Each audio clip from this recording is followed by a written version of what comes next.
how are you going to know what it means to be a man when you spend all your time arguing over what a man is?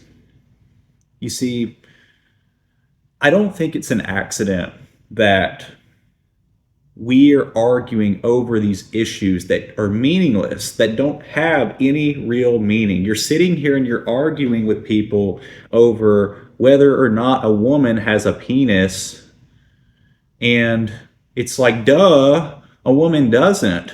And yet we're spending all of our time arguing over these stupid, pointless issues that are just common sense. Because when you're spending all of your time arguing over these stupid, common sense issues, you can't focus on the real issues. You get distracted from the real things that are going on. You can't think about for a second who it is really behind the scenes pulling the strings. Who it is that's stirring up all this controversy, wanting us to hate each other, because you're so focused on whether or not a woman has a part that a man has, when it's obvious that they don't. Sorry if that offends you, but the truth hurts, you know? And I'm not saying to be mean to people because they're different. And look, like if you are somebody who's watching this and maybe you are in that group of people, I'm not judging you. I'm not looking at you differently, but the facts are the facts. And we're sitting here and we're getting so emotional and we're getting so stirred up over these things that are common sense. It's like they're taking these things that are common sense issues and they're turning about half of the population against the other half and making it so that it seems like most people believe this thing to be true, or that a large percentage of the population believes this thing to be true when it's clearly not. I mean, you come out here with this virus and everybody knows it's not as bad as they tried to make it out to be. And everybody knows that when you put this little cloth over your face, it's not going to protect you from anything, but they try to feed you all this propaganda to make you comply. And then like half of the population goes along with it. And the other half, they're like, yeah, this is stupid, but you know, I want to make sure I'm following orders, you know, and the thing is, it's like we all know that it doesn't work. So why are we adhering to this? Why do we put up with this bull that is being fed to us because somebody told us to do something? Somebody told you for your own safety, you got to take a little piece of cloth and put it over your face and cover your face when you go in public so nobody can see your face. And you just go along with it. You don't have enough backbone to say, you know what? Maybe I'll go shop somewhere else then. If you want to make me cover my face to go into a store and give you my business, I can't even show my face. Maybe I'll go shop somewhere else. Why did more people not say that? Why don't you walk out of the store and go somewhere else and go shop somewhere else when you're faced with that? Because you don't want to seem like a bad person.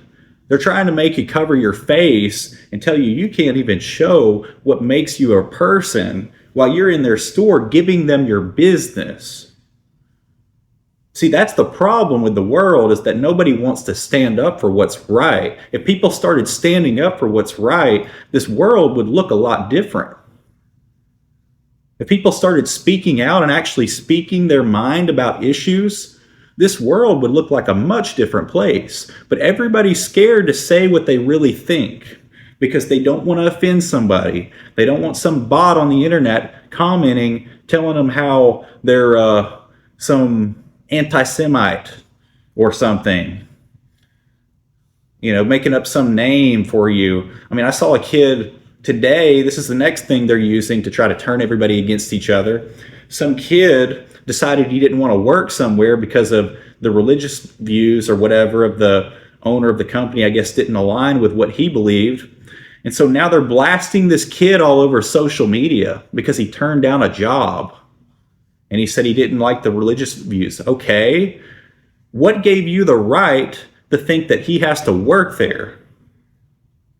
Because he doesn't want to work at your company because you're a certain religion? You think you were entitled to make him work at your company?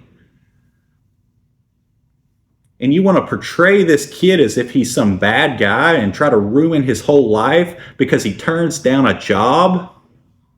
He turned down a job and said, I'm going to go work somewhere else. And it seemed to be, fairly respectful. And you blast him all over social media, all over the major news networks. It's basically cyberbully this kid because he turned down a job. Like, what is this world coming to? And then here's the thing. They're going to use this stuff to try to turn everybody against each other and make it this big political issue. And this is what they do. But why have we gotten to this point? That's the question you got to ask.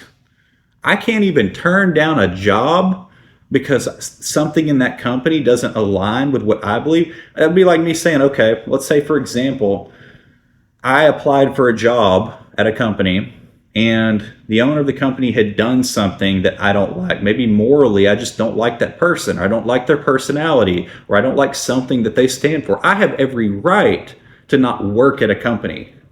You don't have the right to tell me who I can work for because you think you're superior to everyone else.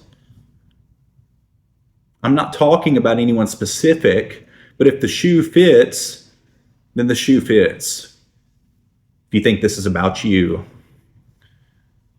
you have every right to turn down a job if you don't want to work at a company because they don't align with your values or maybe even the religious views.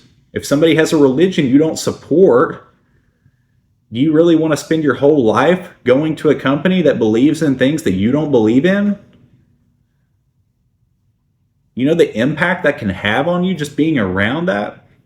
And sure, some people may say, okay, well, they have a different religion. I can just agree to disagree and get on with my life. But you don't have the right to tell somebody else that they have to work there. You don't have the right to tell someone else to put on a mask when they go into a store to give you their business and then get mad if they walk out. They have every right to walk out if you want to tell somebody they have to cover their freaking face to go into a store and buy something.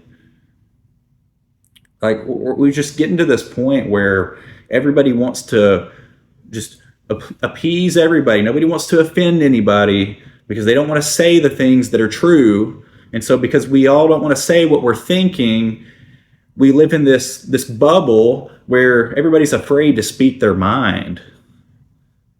We need to start speaking our mind as a society.